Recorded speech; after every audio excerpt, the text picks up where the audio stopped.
Hello, everybody. Welcome to the Subtext Podcast Archives. These are the long-lost episodes of the Subtext that were originally produced between 2015 and 2017. In 2018, the Subtext moved to American Theater Magazine, and we've been producing the pod there monthly ever since. These time capsules are being shared here in their entirety, including plenty of outdated references and advertisements for events far in the past. If you enjoy them, please subscribe to the current podcast feed for the Subtext or stream new episodes on the website for American Theater Magazine. Thank you for listening. This is the life we chose, this playwriting thing, and sometimes it feels like the definition of insanity. For many of us, it might actually be. Doing this podcast every month has been a regular reminder of how far I personally have to go. I find myself in a really low place after each episode is recorded because I just spent an hour talking to an amazing writer who is having some level of success I can only dream of.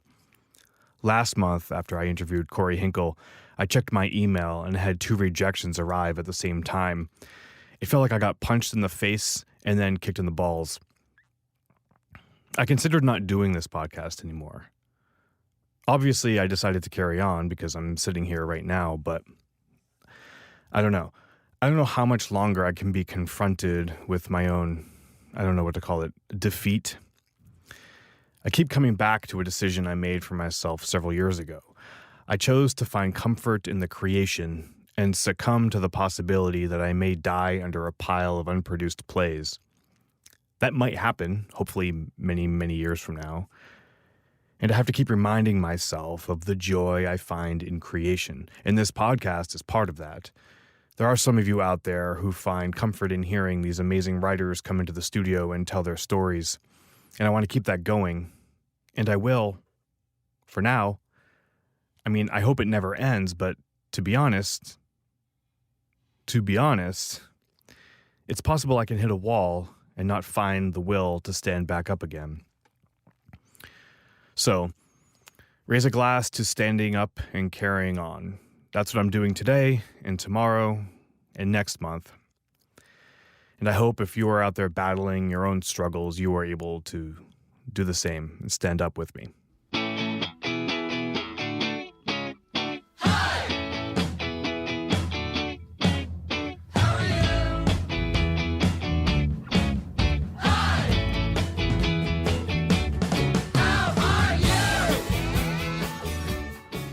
Welcome to the Subtext, everybody. This is the one and only podcast in the universe, hosted by me. This month's episode is sponsored by Southcoast Repertory. This spring, new play fans will gather at Southcoast Repertory in Costa Mesa, California for the Pacific Playwrights Festival, featuring 3 world premiere productions, 4 stage readings, and an engaging panel discussion with the playwrights. Join audiences and industry pros from across the country April 21st through April 23rd for the 20th Annual Pacific Playwrights Festival. For tickets and information, visit scr.org. Thank you to everybody who continues to support this podcastian endeavor. I appreciate the social media shoutouts and emails of support. My ego welcomes more of them. You can find us on iTunes, Google Play, and at thisstage.la. If you want to tweet us while you are listening, we are at Subtext Podcast. This month, I am speaking with John Glore, playwright and associate artistic director of Southcoast Repertory. John writes plays for adults and youth alike, in addition to his work on the artistic staff at Southcoast. Easy for me to get here. Yeah. Did you grow up in Southern California? I didn't. I grew up in a military family, so we moved around a lot when I was a kid. There was one stint, or actually 2 stints in Southern California when I was really little. But most of my time I spent back east, 3 years in Germany, and then came to California after grad school. Well, actually, after my first job, I finished grad school. I went to work for Arena Stage in Washington, D.C. for 3 years. Yeah. And then for personal reasons, wanted to come out here. My wife was out here taking the MFA program at AFI, and so I wanted to come out. And I found the job at Southcoast Rep, and I've been here ever since, although not the entire time at Southcoast, because I also did 5 years at CTG, Center Theater Group. Yeah. So I've always been fascinated by people who grew up in a military family. And, like, I think I know what that means. That means that you were a couple years here, a couple years there. I'm wondering if when you look back, do you have this is your, like, do you consider do you have a hometown, you know? Sort of, yes. And by the way, just as a footnote, I noticed a long time ago how many people in the theater come from either military backgrounds or backgrounds with fathers who had to move a lot for their jobs because of whatever their career was. And I've never really been able to figure out what that's about, except that I think it has something to do with the fact that you're rootless and that you're constantly having to make new sets of friends, and so somehow that seems to. Well, it probably helps define sort of ability for introspection. Yeah, because you're on your, and when you're in that period of trying to make new friends, you are essentially by yourself. Right. So yeah, I'm sure that has something. But anyway, so we moved to the Washington D.C. area when I was in 6th grade. Mm-hmm. And then by sheer flukes of circumstances involving my dad's assignments, we were able to stay there in the same house all the way through high school, so almost 7 years. So I've always thought of Washington as kind of my hometown. I went back there for my first job out of school. Then my daughter, who's now an adult, was there after school for a couple of years, so I would go back and visit her. So I still sort of gravitate to D.C. as kind of a home, a spiritual home, if not a literal one. Yeah. How old were you when you spent those years in Germany? I was there from about 5 years old to 7 or 8 years old, I think. Yeah. I was in Frankfurt. The time as a child overseas is fascinating to me because I wonder what bleeds through, you know? Yeah. My mom was Austrian, is Austrian. My dad met her over there. So it's kind of in my blood, the sort of Germanic traditions, although Austria is its own country and quite different in some ways from Germany. But they would speak German around the house when they didn't want the kids to know what they were saying, Yeah. And then apparently I became quite fluent in German. I spent one full summer with my Austrian grandmother and became fluent in German as like a 5 or 6 year old. But as soon as we came back to the States, it's gone. My parents didn't encourage me to keep it up.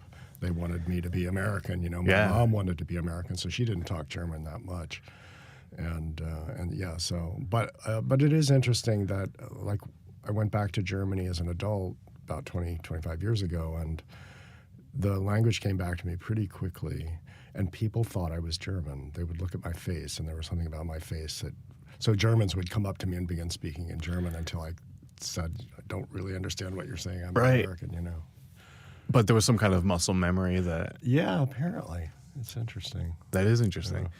Because it had been since 8 years old? Yeah. Wow. I haven't been back there since then. So. Wow.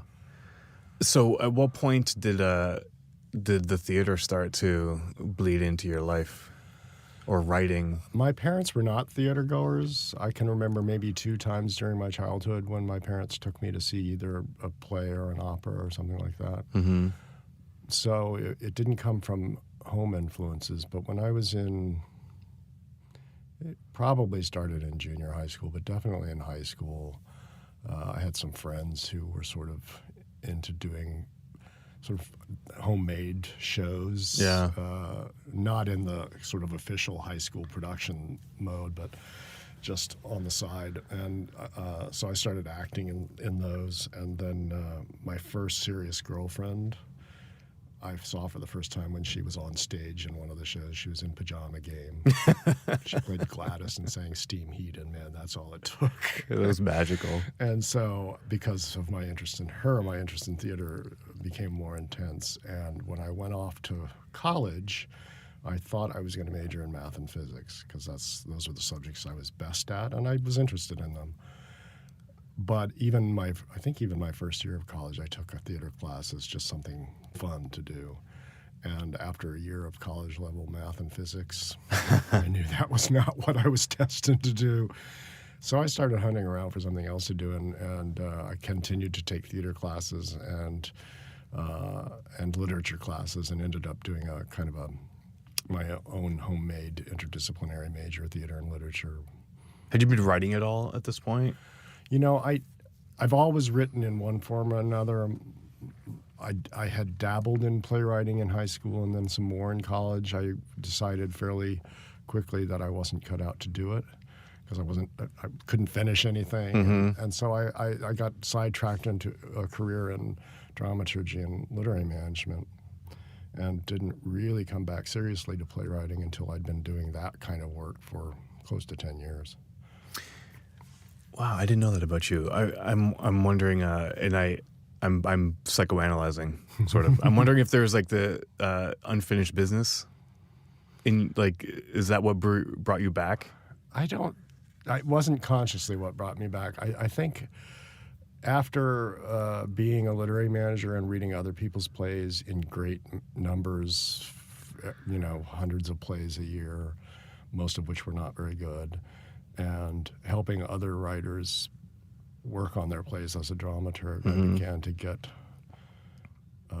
frustrated with the limitations of that kind of work. It was never that I wished I were writing someone else's play, but I felt like, this isn't really allowing me to give full voice to my own creative impulses. Yeah. And so in the late 80s, I decided, well, maybe it's time to take another shot at playwriting. And right around that time, the woman who was running SCR's conservatory program was looking for a playwright to adapt some folk tales for a production that her kids were going to do. And I asked if she would let me give it a shot. I had no track record at that point, but we were friends and she knew me. And she said, yeah, see what you can do.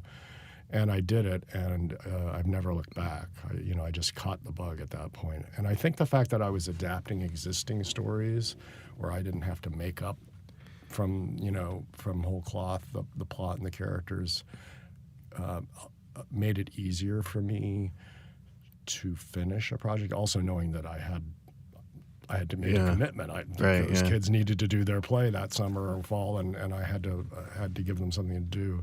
And also, I think the fact that it was a play for young audiences took some of the onus off of it. I went through not literally an Ivy League college, but a West Coast version of that, and then I was at Yale for my graduate degree, and I've always sort of put huge pressure on myself to write something that matters, and I think that was part of what was really stifling me when it came to trying to write my own plays. And so I didn't have that burden when I was adapting something that was going to be for young audiences. I could just have fun, and I did.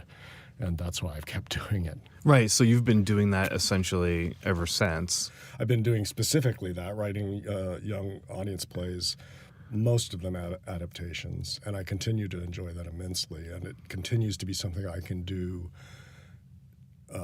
in my spare time, of which I don't have very much. Right, of course not. My job at Southcoast is often all-consuming, and when I do have time, it tends to come in little packets. And so it's really hard to start something original in a very short period of time, but it's not hard to work piecemeal on an adaptation. So you were saying you were struggling with finding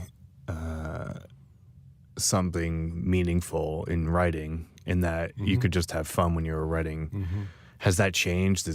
Or has that kind of been consistent ever since you started? Are you able to marry the two at all? Yeah. I mean, even when I write for young audiences, almost always, I tend to gravitate to material that has a kind of literary integrity. So I've done adaptations of A Wrinkle in Time, and my most recent adaptation was of a Newbery Award-winning book called Flora and Ulysses, which is kind of a romp, but it's by a woman named Kate DiCamillo, and she is unflinching in dealing with real-world problems that kids have. So the main character in this story is her parents are divorced, and she's trying to cope with what that means, and she has a very active fantasy life that springs from that situation. So yeah, so I think that my interest in writing work that isn't just fun, but that can allow people to have fun while also entertaining matters of some import. I have been able to pursue that, and also in my work for grown-ups, working in the area of children's adaptations initially taught me how to have fun as a writer, which is something that I carried over into writing for grown-ups, and it it allowed me to keep that onus of, importance with a capital I off my back while I was working. But, I've always approached playwriting, whether for kids or adults, with a sense of wanting to think about things that matter to me and answer questions that I haven't been able to answer for one reason or another. So that's what has fed the pursuit. How else do the two forms connect, or not, or specifically not? Two forms. Youth plays, adult plays. In a real sense, I don't make much of a distinction between the two when I'm working. What's driving me always is a desire to entertain myself. So even if I'm writing for fourth graders, I write to entertain the fourth grader inside me, who's never gone away, and to deal with subject matter that is of interest to me, even though the particular work that I'm adapting is aimed at younger readers. Mm-hmm. So, yeah. So, and as I said, when I'm writing work for adults, I try to bring to it the same spirit of, in plays or play, right? Have fun. Don't overburden it with too much thought. Let the thought, bubble up on its own. Mm-hmm. So my plays always have a healthy dose of comedy in them, even though I may be dealing with very serious subject matter. I can't resist the desire to make audiences laugh. And that's what I'm convinced that's what really made me catch the bug after that very first time, is that, oh, wow, people are laughing at what I wrote. That's kind of cool, and so then I wanted to get more of that. How long did it take you to get into coming back to writing adult plays if you started through in youth theater? Not long. Around the same time, or shortly after I did that first adaptation, I was approached by a woman who was a subscriber at Southcoast Repertory and who happened to program the what's it called, continuing education classes at UCI, and she wanted someone to do a sequence of playwriting courses. And she asked if I would be interested in doing that. She didn't know me as a playwright, but she knew that as a dramaturg, I understood the structure of plays and how to put a play together. And so I said, sure. And I decided that the first time I taught that class that it was going to be based in writing in class and sharing work in class and exercise based, and that I wouldn't ask my students to do anything that I hadn't done myself or that I wasn't going to do myself. And so I did all of the exercises right along with them. And the assignment for the end of the 10-week class was to write a 10-minute play and submit it to the Actors Theater of Louisville's Heidemann 10-minute play contest. So since I had issued that challenge to them, I issued it to myself too, and I wrote 2 10-minute plays and sent them in, and one of them won the contest. So that sort of, it was truly a validating thing to have that happen and to feel that I'm not crazy to think I can do this, Actors Theater of Louisville, one of the primary producers of new work in the country, had deemed this little 10-minute play worthy of winning its prize in competition with, I think, 2,000 other plays at that point. So from that point on, I was continuing to write for adults. And David Ems and Martin Benson, who were the founding artistic directors of Southcoast Rep and ran it for most of its first 50 years, were very supportive of my interest in writing plays, even though that's not what they'd hired me to do. So I went to them at one point and I said, I need a significant chunk of time off from my job to try to get a new full-length play for adults going. I asked for, I think it was 10 weeks, and I said, with pay. And I said, in exchange for that, we'll think of it as like a commission. Whatever I write in this 10-week period, SCR will have first crack at. And they probably thought I was nuts. Right, yeah. But they valued my contributions to the theater, and so they said, okay, go for it. And so I took 10 weeks off. I started, on the first day of that leave of absence, I started 2 or maybe even 3 different plays that I had been noodling on. The next day I came back and picked up the one that I was most interested in, and then I just kept writing. And that play, Company of Heaven, I think I finished a draft in the 10 weeks, and then I continued to refine it. And David and Martin read it and gave me a reading of it, and then ultimately produced it in the second stage at Southcoast Rep. And they did that again a second time. So that was, I don't know that I could have continued to pursue the interest in playwriting if they hadn't been willing to support it to that level. What I love about Southcoast, and I'm curious about learning a little bit more about the evolution of the organization, but the reputation now is like the preeminent new play theater. Mm-hmm. I mean, definitely west of the Mississippi. Yeah. And I'm wondering if that's always been the case since David and Martin, started the theater 50 years ago, 55 years ago now, or is it something that came to be? Was, I guess, what you asked them to do for you, was that really mission-driven for the organization, or were you just taking a shot in the dark?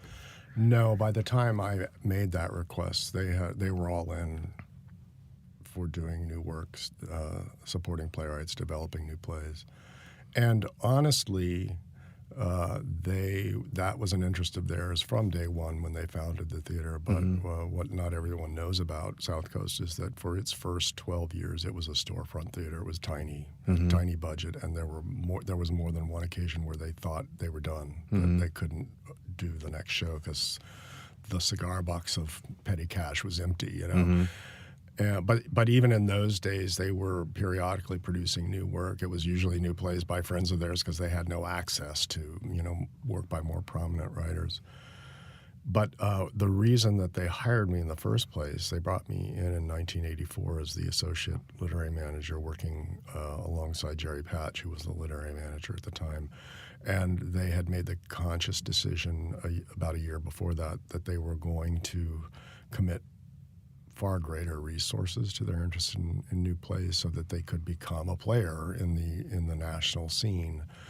So that meant they were going to start commissioning plays. It meant they were going to put into place developmental mechanisms to support the writers who were writing plays for us, and they were going to produce them.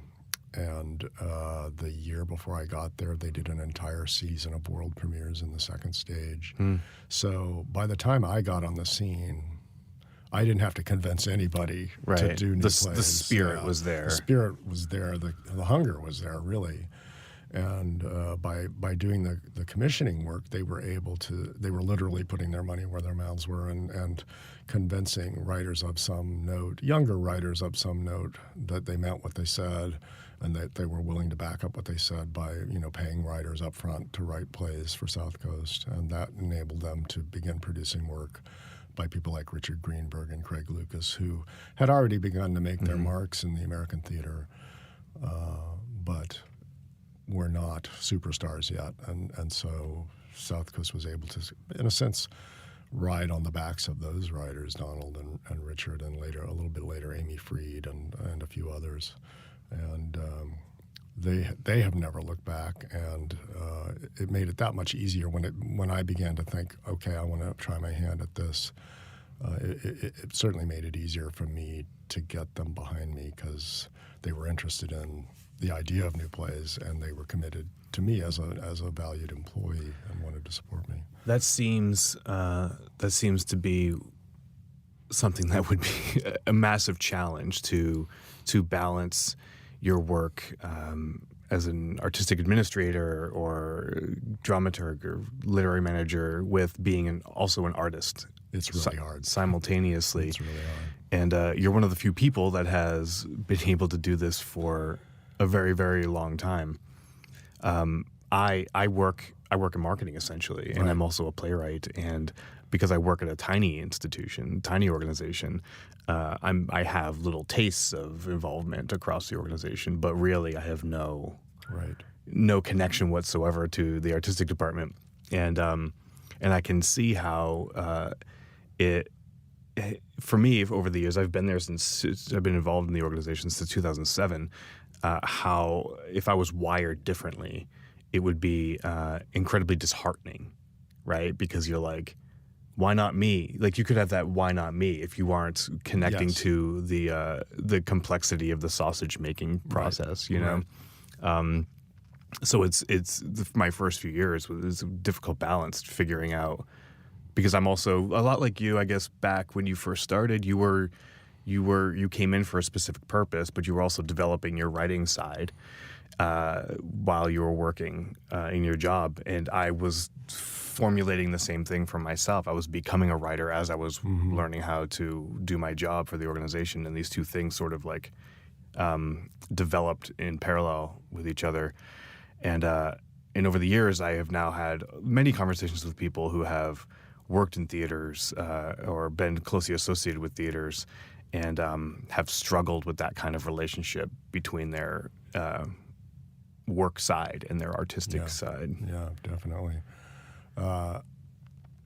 For me, because my initial career was as a dramaturg and someone with an interest in working in the literary side of theater production in the nonprofit world, that has always been in my mind my primary pursuit. I made my peace from the day I first picked up a pen to start writing my own plays, that was going to be the secondary thing to the job that I had committed to doing in the first place, the job that was paying rent and putting food on the table for me and then later for my daughter. And that's the other thing, is not only is it day job versus playwriting, then you get old enough that you want to have a family, so then you're trying to put that into the balance too. So I, it's definitely a trade-off, and I admire any writer who makes that his or her primary or only pursuit and just is all in for writing plays. I need security in my life too much to have ever been able to do that. But so the trade-off for me is I work a good job, I get a decent paycheck, and then I don't have very much time to do the other thing that I want to be doing. And it isn't just a matter of time. It's also about mental energy. You spend so much of your mental energy helping other writers. As a dramaturg, you do. Or even if that's not what you're doing in the moment, you're constantly thinking about the institution that you're working for and its needs. And that expends creative energy, too, that you could otherwise be expending in your own work as a writer. So it's really hard, and over the years, I was SCR's literary manager for 16 years. Now I'm the associate artistic director, but I continue to oversee the activity of the literary department. So in all of those years, we've had a number of people who came in to work in the department whose first interest was playwriting. They didn't last very long because they quickly realized, this is taking too much out of me. I can't do what I want to be doing. Because of this. So like David Schuldner worked for Southcoast Repertory's literary office for a brief time, and a couple of other people. And I've certainly heard that from other playwrights who dabbled in working in literary offices and then quickly realized that they couldn't keep that up. Yeah, I imagine it's got to scramble your brain a little bit when you are reading other people's plays over and over and over again, and like hundreds of plays, different voices, different stories, meanwhile trying to compartmentalize your own. Right. I don't know if I would be able to handle that kind of work environment. I mean, it can be crippling at times. You can have, in the dead of night, that great impulse for an idea, and then the next morning you wake up and think, oh wait, that so-and-so wrote Amy that Freed's play that exactly. I read 3 weeks ago. Exactly. Yeah. I've been working for 2 years on a new play, and I was in New York about a couple weeks ago, and I saw Sarah Ruhl's new play, and I thought, oh my God, Sarah Ruhl has already written the play that I've been working on for 2 years. So I had to talk myself off that ledge. Yeah, well, I am in the midst of experiencing something very similar, where I spent all this time writing this play that was really important and valuable and personal to me about my hometown, and then I find out that 15 other people have essentially written their own version of the same play. Right. And you're just like, fuck the world. Like, it's just because you're not following the herd. You don't realize until you look left and right that there's a herd around you, you know? But in some cases, it can be beneficial not to be aware of the herd while you're working. Yeah, well, for me, I don't know. I don't know if you're able to go back and finish that Sarah Rule play. But No, I'm too far in to give it up now, and I realized after I came down off the ledge that there are similarities between what she's doing and what I'm doing, but there are also a great many differences. And I'm not Sarah Rule. My voice is very different from Sarah Rule's voice, and then to remind myself that there's nothing new under the sun. No matter what I choose to write about, someone has already treated that subject matter. I just have to trust that I'm going to treat it in a way that's individual to me and not worry too much. But it was to the extent of that she made specific references in her play that I had made in my play as well. So now I'm going back and saying, how can I comb that out and keep the integrity of the scene? And I'm fascinated with how two people on two different coasts had these same thoughts. Yeah, I think it's because Sarah and I both tend to write about subject matter that isn't topical in any way. It's sort of like the bigger ideas are of interest to us about what it means to be a human being on this planet, not just now in this moment, but in a more general sense. And her play is about being alive in this moment. There are many things in it that are true of our current society that were not true 10 years ago, and that's also true of mine. But I think the fact that we are thinking about big picture stuff, maybe it helps to explain why we would have landed on a similar subject area. So you're finding a timelessness in what you're writing. Like you're not plugging it into the specificity of today. Yeah, I mean, both as a consumer of theater. And as a creator of it myself, I'm more interested in work that isn't ripped from the headlines, as it were. I definitely am interested in work that in some way is responding to the moment that we're living in, but not in a way that limits it to the moment that it's being created in, So, and I think that's true of her work as well. So, there's some really interesting plays out there right now that are dealing in a very direct way with the Donald Trump phenomenon by some, top-level writers. Right. Robert Schenken and people like that. I could never write a play like that. I just can't make my mind work that way. So, actually, my struggle with the Donald Trump phenomenon is my yearning to love every character that I write, and the good and the bad, and finding empathy for every single one of them, and my inability to do that with that particular character. True, I don't know how to write that. And that's not, and Schenken found an interesting way in. Like, he's not writing directly about the president. He's writing about this other circumstance connected to, or imagining this other circumstance. I see it on Monday, so I haven't seen it yet. I don't know the play. I only know about it secondhand. Yeah. That is a fascinating, and this is actually, I'm going to connect it to the work you're doing at Southcoast, but what I found fascinating about what Robert Schenken did is that he captured lightning in a bottle and was, in a really, really fast way, able to connect this piece into the theater programming of multiple theaters around the country, which I find amazing considering how long a process that can be and how complicated it is to put a season together, to plug a play into a season. And I look at I work, like I talked about before, I work at a smaller theater. We do 3 or 4 theater productions over the course of a year. You are at Southcoast and you have 2 stages, or 3 stages really, right? And a dozen plays over the course of a year, a season. Like something what Robert Schenken is doing is impenetrable to that machine. It is, and Schenken sent us this play. We were doing All the Way last September, and we were able to coax him down to see it, even though he'd by that time probably seen 10 productions of it. And we had dinner together, and he mentioned that he had just finished this play based on the Trump phenomenon. And this was before Trump had won, mind you. He'd already intuited that whether he won or not, this was something that was happening in our society that needed to be addressed. But he was smart about it. He sent it to us. I'm sure he sent it to all of the big theaters that he has relationships with. But he also sent it to the smaller theaters that can turn on a dime in the way the Southcoast rep can't. And those are the theaters that are giving him these kinds of instant productions of that play. They're the smaller, sort of NPN theaters that don't necessarily program 2 years in advance the way some of us have to, and so can pick up a hot play like that and put it on the stage right away.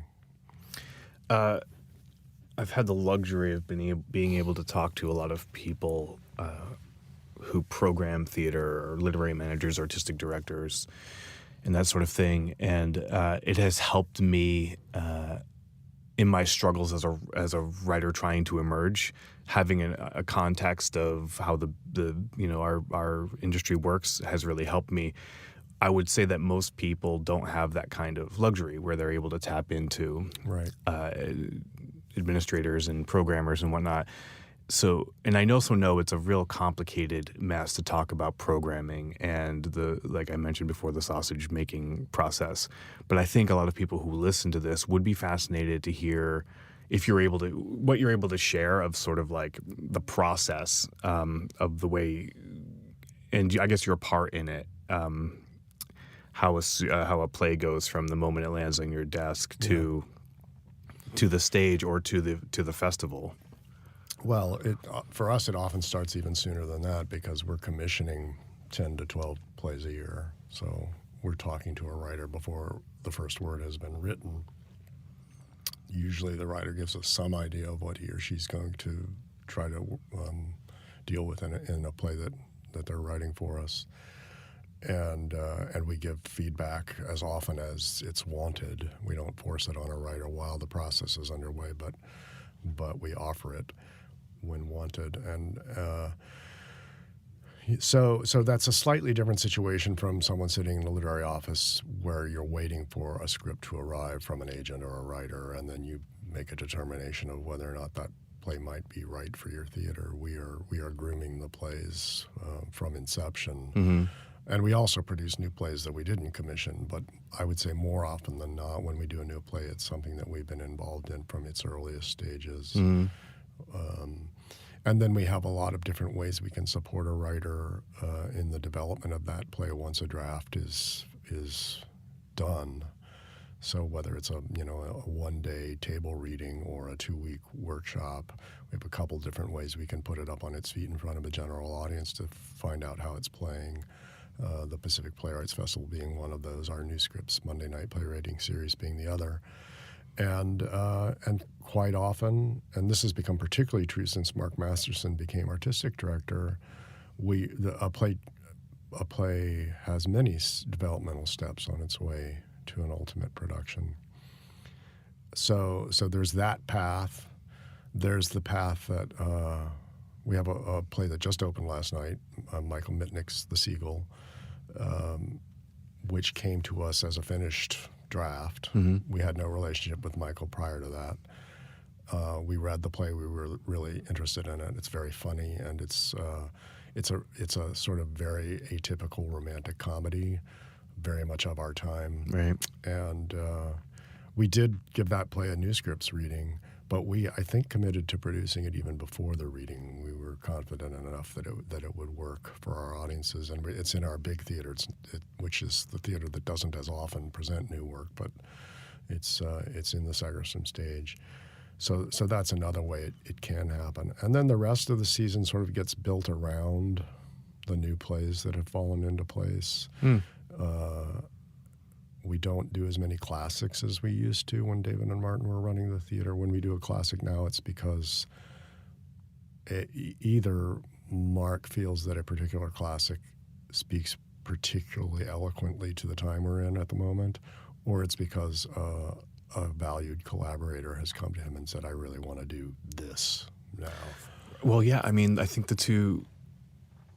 I make the drive to Costa Mesa as often as I can, but the two most recent classics I've seen, I guess, if you can consider Moby Dick a classic, not a classic of the theater, but a classic of literature, certainly, which is, and then The Tempest. Yeah. And both of those productions were in no way straightforward presentations of the piece itself. There was high theatricality in different applied different ways for both productions.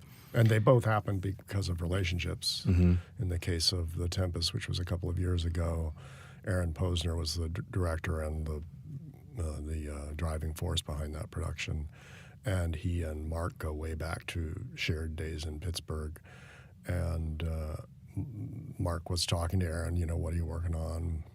What might we team up on? And he mentioned that he was doing this version of The Tempest with, magic effects by Teller and music by Tom Waits and movement by Palablas-based movement people. And Mark said, that sounds cool, I'm in, And then in the case of Moby Dick, Mark had worked with Looking Glass Theater a couple of times when he ran Actors Theater of Louisville, loves their work. And I happened to sit on a panel with David Catlin, who created and directed that production of Moby Dick about, I guess it must have been a year and a half ago. And he was talking about it, and it sounded really cool. And when I got back to SCR, I said, David Catlin was on this panel and was telling me about this production of Moby Dick, and it sounds really great. And we should ask about it. I even asked David while I was at the panel, so any plans for Southern California? Right, yeah. And he said, no, not yet. And Mark then shortly thereafter, somebody approached him, one of the other theaters that ended up co-producing that with us. And so it all came together that way. But it wasn't like Mark said, I want to do The Tempest. Who should we get to do The Tempest for us? Or I want to do a version of Moby Dick. Who should we get to do that? And it's the reverse. So do you have other... There's other programming, right, that you center your season. Don't you have an annual, like, Christmas? We do an annual production of A Christmas Carol, which I think just had its 37th annual production. That's not part of our subscription season. It's off subscription. It's like a standalone, it's a standalone piece. Okay. And it continues to help pay for all of the other work that we do because it's become an institution in Orange County and a tradition for families going back more than one generation now. Because after 37 years, people who saw it as kids have their own kids, even grandkids. And they come back over and over again. Mark's observed recently that it's sometimes a little bit like going to see Rocky Horror Show because the people know the lines and say them along with them, and sometimes they come in costume, Really? Yeah. That's amazing. Yeah. Have you... No, let me circle back. I'm curious what you can share about your part in the process of bringing playwrights from an idea to a production. I'll leave the question. I have a second part to that, but okay. I'm curious what you can share. So we're talking about sort of with a commissioned work. Sure. Yeah. Well, first of all, we approach commissions not so much as the advanced purchase of a product and more as an investment in a writer that we're interested in. So that almost means that by definition, every commission is going to be successful, whether it results in a production at SCR or not, because it has helped a writer that we admire take the next step in their journey as writers. And so we make the commitment to commission before we've had any conversation about what the play might end up being. Once we have finished all the contractual stuff, then we either in person or by phone have a conversation with the writer. And when I say we, it's usually myself and Kimberly Colburn, who's the literary director at Southcoast. And we try to make it as little like a Hollywood pitch meeting as we can. In fact, we usually say this is not a Hollywood pitch meeting. We just want to know what you're interested in right now and any ideas that you're sort of entertaining and that might be percolating as possible plays. And usually a writer will have a couple of ideas that are kind of vying for his or her attention. And sometimes the description of those ideas is one sentence, and sometimes it's fairly involved. And if one of a series of ideas is of particular to interest, we'll tell the writer that. But more often than not, they all seem sort of interesting, and it's impossible to know exactly what that idea is going to yield in the form of a finished play. So our fallback question, which we ask in almost every instance, is, so which of these ideas is burning hottest for you? If you didn't have this commission, which would you tackle next? And that's the one that we agree on as our commissioned project. And then that very first call, we say, look, you're driving this. If you want to go off, hole up in your garret and keep working until you have something that feels like a finished first draft and then send that to us, that's fine. If you want to write a scene and then run it by us just to see, run it up the flagpole, as it were, that's fine. If you want to, at a certain point, if you're stuck, or even if you're not stuck, if you just want to have a conversation about the work in progress, feel free to take advantage of us for that. We also offer the writer the opportunity when a roughish draft is finished to run it by only Kimberly and me, with the understanding that it will not reach Mark Masterson's desk or anyone else's desk at this stage of the game, for the purposes of getting some initial feedback so that the writer can then do a little bit more work on it before it goes to the larger group. That's always an option, and most writers take us up on that opportunity.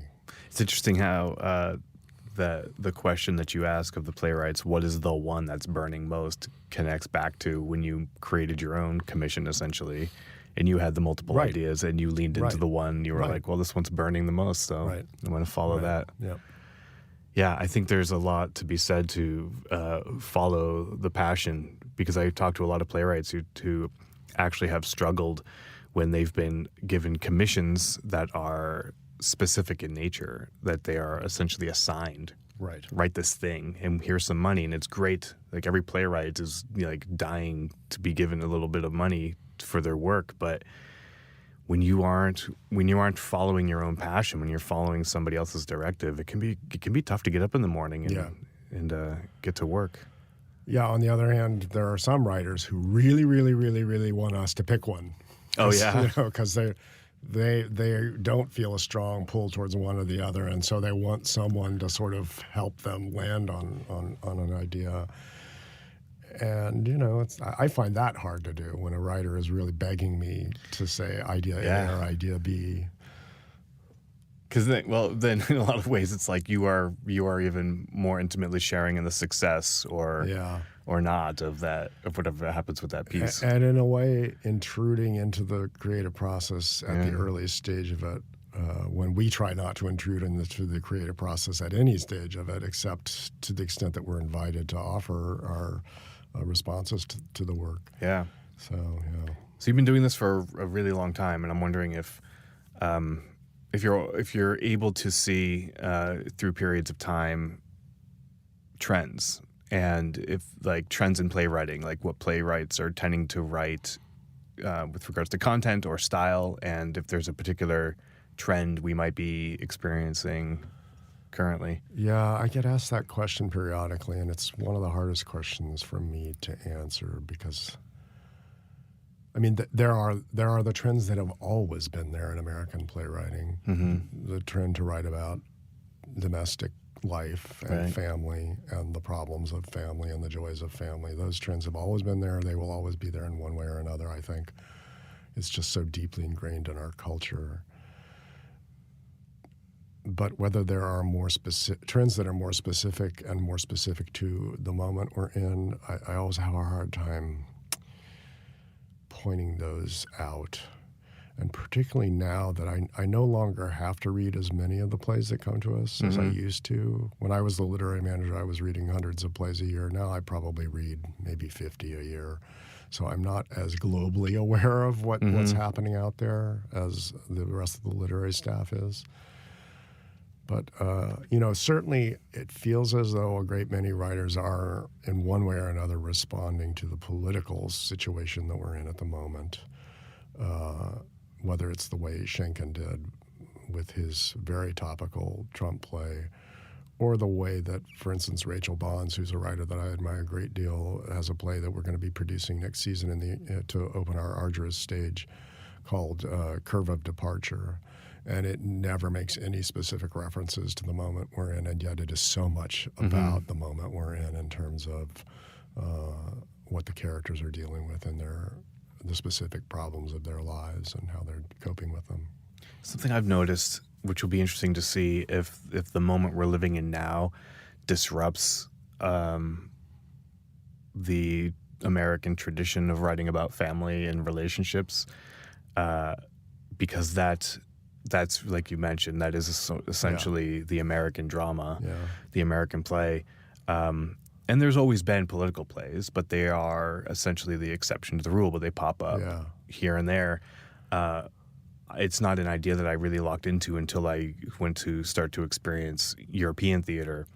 Over the past 5 years, I've been to Europe a few times and has seen dozens of productions of plays over there, and met with playwrights who are so much more connected to the cultural zeitgeist and the political zeitgeist, and that's what they're writing about in immediate ways. And the pipelines are very different over there. How a playwright is supported and how a play goes from inception to production is very different. But it had me see from a distance the American theater and how playwrights interact with subject, and how it is our relationship is much more intimate with regards to our families and whatnot.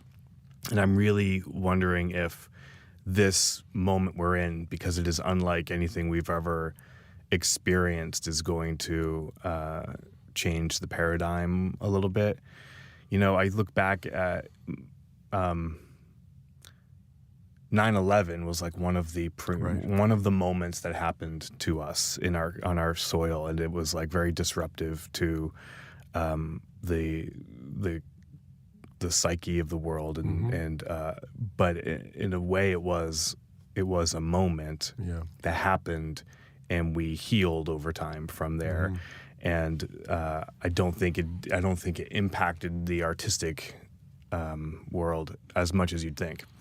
And so it was a pebble in a pond that sent some ripples out, but the ripples disappeared pretty quickly. They dissipated, and I'm wondering if this moment we're in is different now. I don't know. I mean, maybe time will tell, but my guess is rather than disrupting the paradigms and the traditions, it will infiltrate them in interesting ways. When I was in New York on my most recent trip, I saw Stephen Levinson's play, If I Forget, and it's very much about the moment we're in right now, but it's set in 2000, and it's a family play. And the stuff of the drama is the stuff of a family play, the secrets that have been buried that come to light, and yet there's this level, and it really smart, that very much responds to what's happening in the world right now, and specifically happening in this country.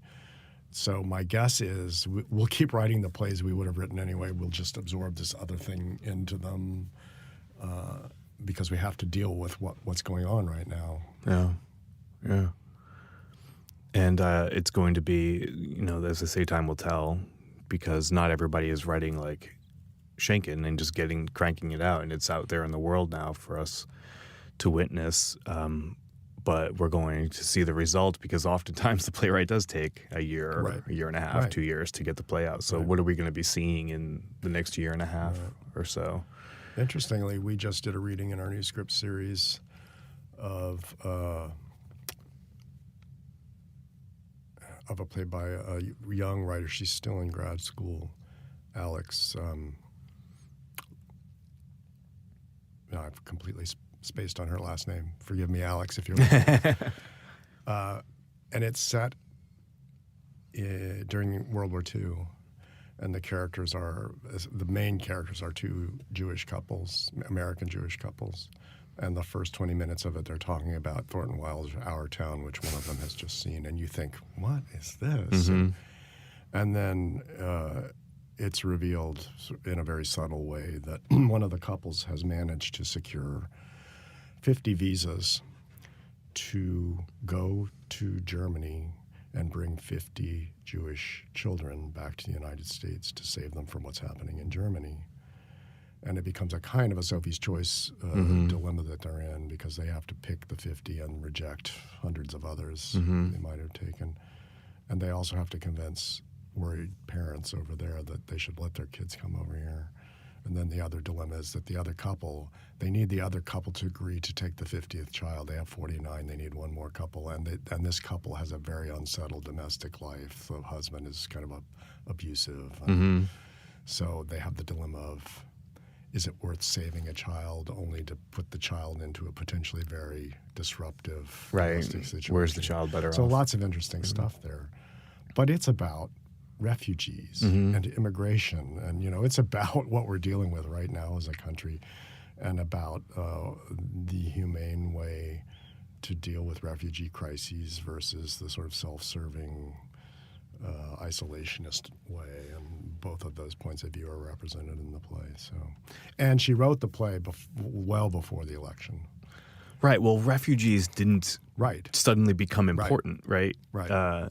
I love hearing stories like that, because I love playwrights, and I love writers, I love creators, artists, I love everybody. But like, just talking about playwrights specifically, I love how you can write a play about refugees to 15 playwrights, and you'll have 15 unbelievably different plays, because everybody comes at it from their own context, their own point of view, and their own artistic motivations, and it's really fascinating. Like, I'm really fascinated by Alex's play, the mysterious Alex's play. I will have to look her up now. Somebody listening to this will be Googling Alex, new scripts, Southcoast. Kimberly Colburn is sitting, pulling her hair out. Right, she's gritting her teeth at this moment. Do you have burning passions right now? Something that you're hoping to get to create yourself? Well, I have this ongoing problem, and it takes me a long time to write a play because of the circumstances of my life. So I've been working on this play for 2 years. The world was very different 2 years ago in some ways. And the play is a comedy. It's a comedy of ideas, but it's a comedy. And the ideas that it is dealing with have nothing to do with the political situation that we're in right now. And it's making it very hard for me to drill down back into the play when I'm so preoccupied with what's happening right now. And I have to overcome this feeling of, this play is irrelevant. This play is not worthy of being finished. And yet I've invested 2 years of my creative life in it, and I don't want to abandon it. Also because I'm really interested in it. I think it's going to be a good play if and when I finally finish it. But, that is a tricky thing to navigate. Yeah, it really is. Yeah. I think before we go, we should plug PPF. We should talk a little bit about PPF. Yeah, that'd be great. And what the plays are that people can come see, who the playwrights are. Yeah. If we can pull their names out. Yeah, I think I've committed them all to memory. We'll find out in a minute. So Pacific Playwrights Festival, we've been doing it. This is the 20th festival, so it's a milestone for us. We founded the festival in 1998 for two reasons, really. One was that we had been committed to and doing new plays for 20 years by that time. And we were known for doing new plays in the field, but we weren't attracting the kind of attention to the work that we were doing that we wanted to be attracting, not only for our own sakes, but also for the sakes of the writers that we were promoting. And so the festival was a way to kind of shine a spotlight on the plays that we were most excited about in any given year. And then it was also a response to Audrey Skirball-Kinnis Theater Projects had just folded. They were a play development organization in Los Angeles that was really important to the community of playwrights in LA, including me at the time, and they had folded, and we wanted to find a way to support writers, particularly because at that point, the phenomenon of Hollywood coming to call to any playwright who had had one decent success in his or her career was really beginning to take off. I mean, it had always been there, but in the late 90s, as cable television was creating a ravenous hunger for content, we were seeing more and more of the writers that we really admired being plucked while they were still really young and not fully mature as artists, and pulled into writing for television, and then we never saw them again. Yeah. So we wanted to find, we knew we could never compete with Hollywood's big bucks, but we wanted to be able to offer both financial and moral support to writers who wanted to write for theater. And, you know, we wanted to say, we want you to be doing it, and here's proof of that. So that's why we founded it. And this year is year 20, and it looks back and forward in interesting ways. Two of our longtime sort of core playwrights, Donald Margulies and Amy Freed, both have plays in the festival. Amy's play Shrew kicks off the festival on April 21st at 1. And it is Amy's own inimitable take on Taming of the Shrew. Interesting progeny for that play. She was asked by Oregon Shakespeare Festival to do one of its translations, which is literally that. They're asking prominent playwrights in America to take a Shakespeare text and render the thorny parts of its language into more comprehensible form. And so Amy chose Taming of the Shrew, and in the process of investigating the play, became fascinated with it as a play, and cognizant of the things that made it hard to produce nowadays, the sort of sexual politics. Right. She wanted to create her own, what would be a free adaptation of it, rather than just tweaking of it. And that's what Shrew is, Shrew with an exclamation point. And it follows the story of Shakespeare's play and the characters closely. It incorporates some of the language of Shakespeare's play, and the language that Amy has contributed on her own is very much in the Shakespearean mode. So it's iambic pentameter verse for the most part. But she has, in really interesting ways, tackled the sexual political dilemmas of that play, and written something that is also extremely funny. One of the tasks she set for herself was to take some of that obscure Shakespearean comedy with the fools that is no longer funny at all, and try to find a way to make it funny again. And I think she's been very successful doing that. So that's the first play. Is it period set? It's set in the original time, which also made for interesting challenges for her. So she couldn't just sort of rewrite it and tell the story in a way that's going to be completely palatable to contemporary sensibilities, because it's taking place in 90 something. And then Donald's play is called Long Lost, and it is very much a Donald Margulies play. It's a play about brothers, but Donald had sort of he did have a production of it. It was in a university setting about a year ago, and then the election happened, and Donald felt like, I think there's something about what's happening right now that I can pull into this play that will add a dimension to the play. So he's doing a sort of an extended residency with us to do what sounds like a fairly radical new draft of the play, and then that's what we will read. That'll be on Saturday morning, the 22nd. The other play on Friday is by a writer who's new to us, Terrence Arvell Chisholm.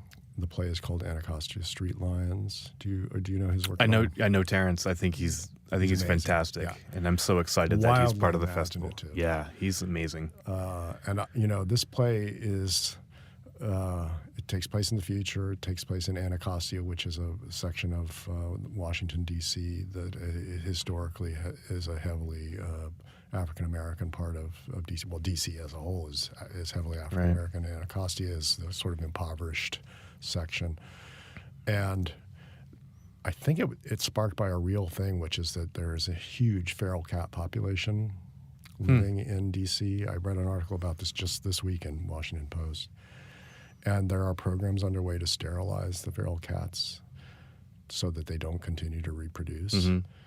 And so he's extrapolated from that a program to sterilize